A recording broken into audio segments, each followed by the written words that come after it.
Now, I've been riding the bike for several months, hundreds of kilometers done, and I've had many chances of testing it on different types of terrain. So I've decided to put together a more comprehensive, in-depth review on several aspects that might drive your choice towards this bike or another one, and towards a gravel bicycle in general. This review will only focus on the suspension version True Grit 3rd generation fork and not on the rigid version. Now, if you are interested in comparison between rigid and suspension versions of the Lauf Seigla, I'd recommend you watch this other video I have available on my channel. So here are the tests I have done on the bike. I have tested the bike on different surfaces, climbs all above 10 and sometimes 15% average gradient. I have then tested the bike on fast descents, again on different types of terrain. Now, if you like the content, don't forget to hit the subscribe button.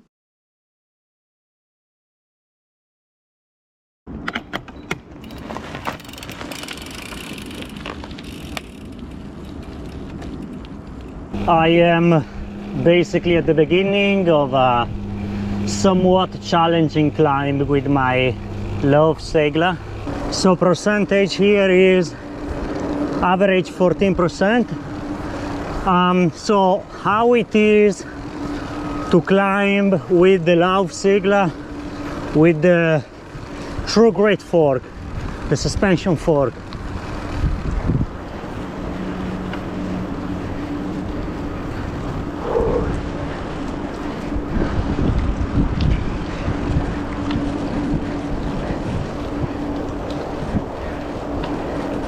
I don't notice any substantial difference from my other road bike. So if I try to stand up on the pedals and push a bit, let's see.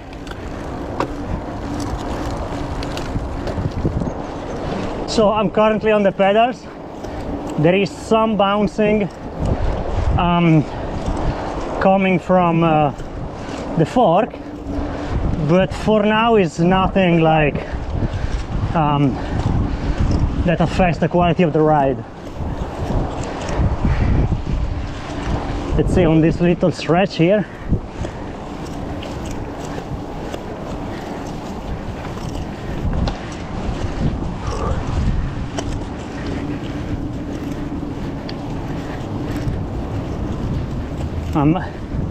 I'm still on the pedals.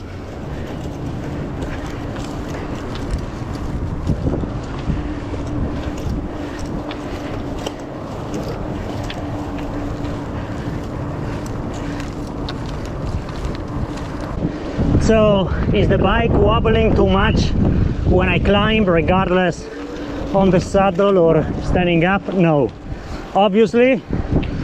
If you stand on the saddle, if you stand on the pedals, you need to be aware of where are you keeping your center of gravity.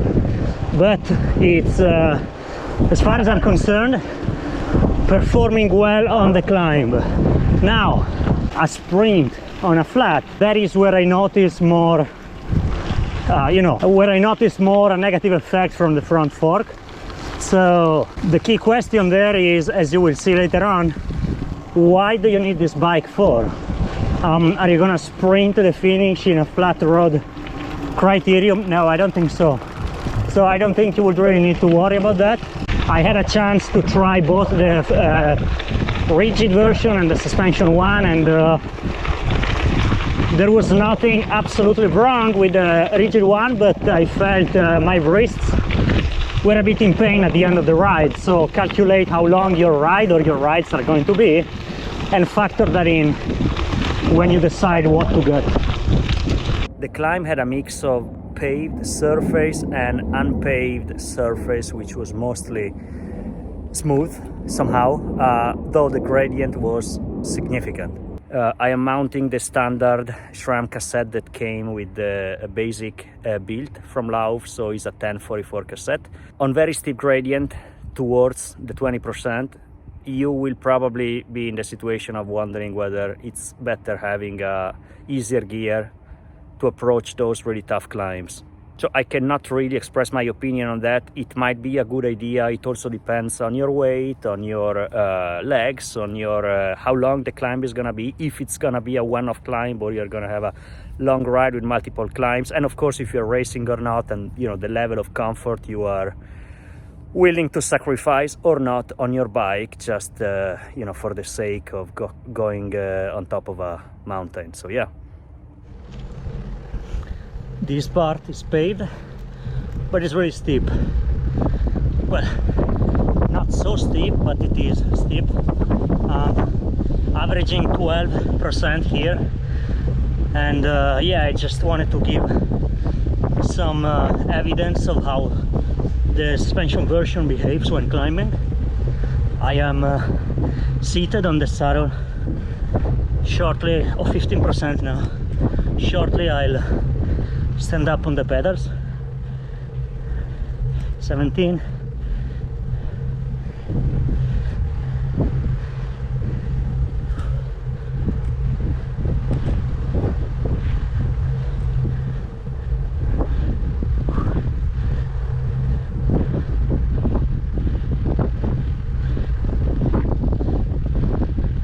Nice and easy until here. Okay, standing up now.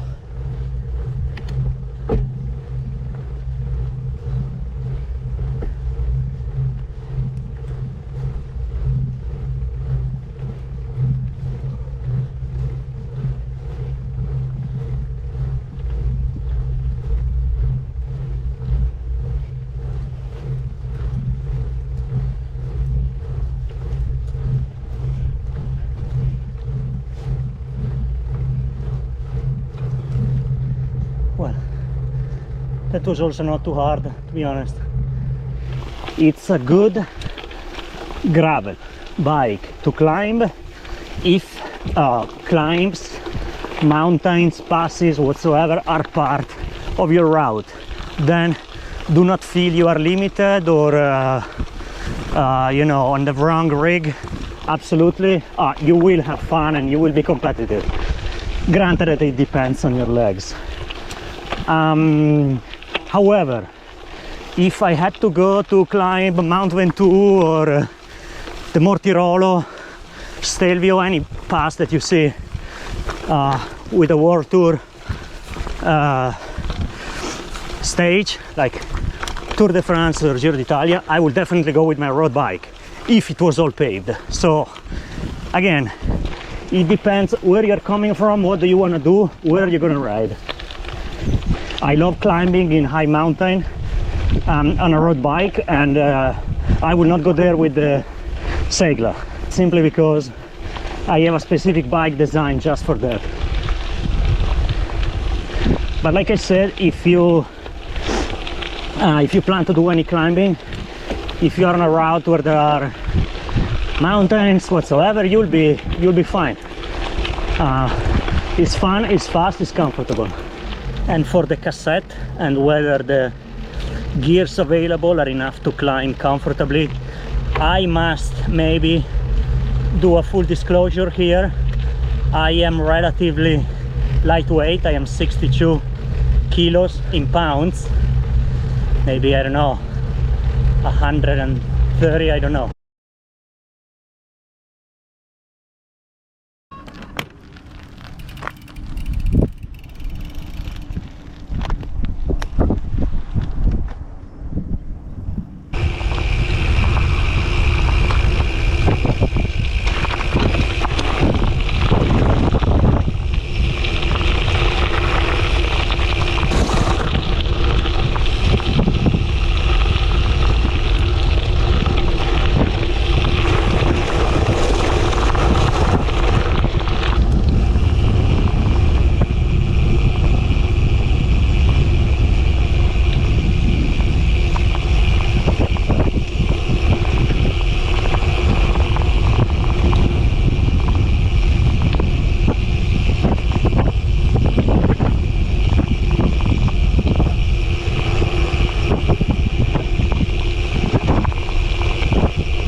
Now this stretch I've just done is where a dropper seat post will come in handy.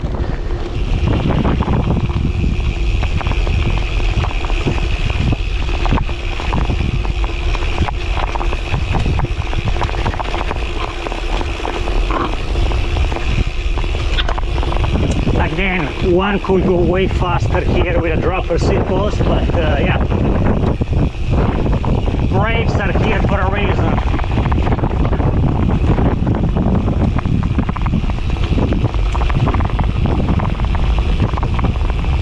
This was an example of fast descent. Fast for me, for some of you for sure maybe it was a slow one, but I felt that was moderately fast. Something I wanted to add to my previous assessment on climbing, descending, etc., and the tests I have been doing.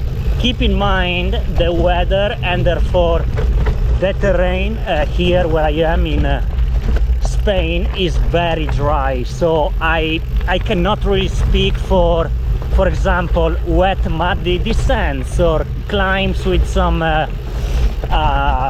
I don't know, wet leaves or something you need to climb on. I cannot really speak for that for now anyway, so yeah, I mean, if you have any input on that, let me know in the comments. Otherwise my tests are for a very dry type of terrain.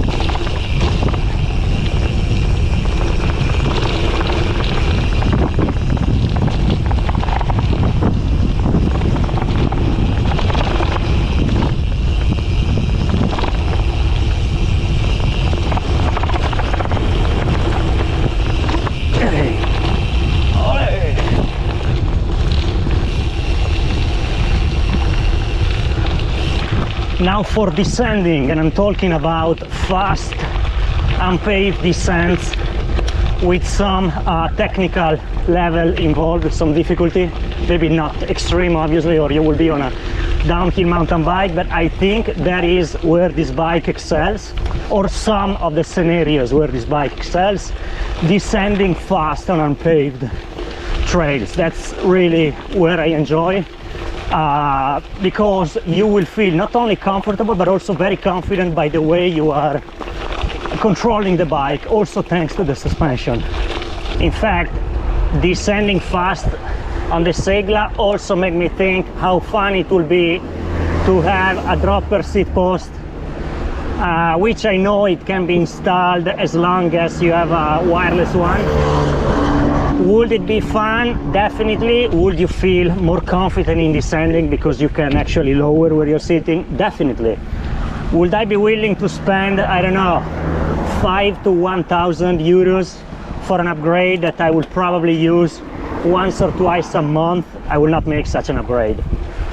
And probably if you are considering a dropper seat post and you're willing to spend the money and you're planning to use it a lot, you are probably maybe riding the wrong bike. I mean, there are better mountain bikes for that. I want to leave a feedback on climbing and descending with the bike. So starting with climbing, to be honest, I don't see any minus, any critical point, any drawback of climbing even relatively steep parts. I find the bike stable, compliant and capable of pushing and remaining really stable on climbs up to, I guess, 16-18%. Climbing seated or standing on the pedals, I guess obviously the bike will be a little bit more stable if you are seated. However, if you need to stand on the pedal because you know, you wanna throw down some power extra, or like you want to have a change of posture or something, I didn't have any issue standing on the pedals. The only thing to keep in mind is where you keep your weight, and so try to keep it always on your feet rather than on your hands, or you will feel the bouncing coming from the suspension. Now, the descents are really probably where I feel the Seigla excels. I feel the bike is more stable, faster and more comfortable descending. Fast descents on a road bike, I never like them because I don't have disc brakes on my road bike, and also I don't really like taking those risks on you know, on roads with open traffic. So yeah, but otherwise, back to the trails, I feel this bike excels in fast descents. You know, you're gonna feel the bike is stable and in control, even if you're coming down fast. Yeah, very happy. I think by this point I have done a lot of rides with my bike, and I've ridden on many different type of terrains. The only thing that I miss is a good comprehensive experience on mud. I live in a very dry, very hot area in southern Spain, and yeah, there is really not much mud here.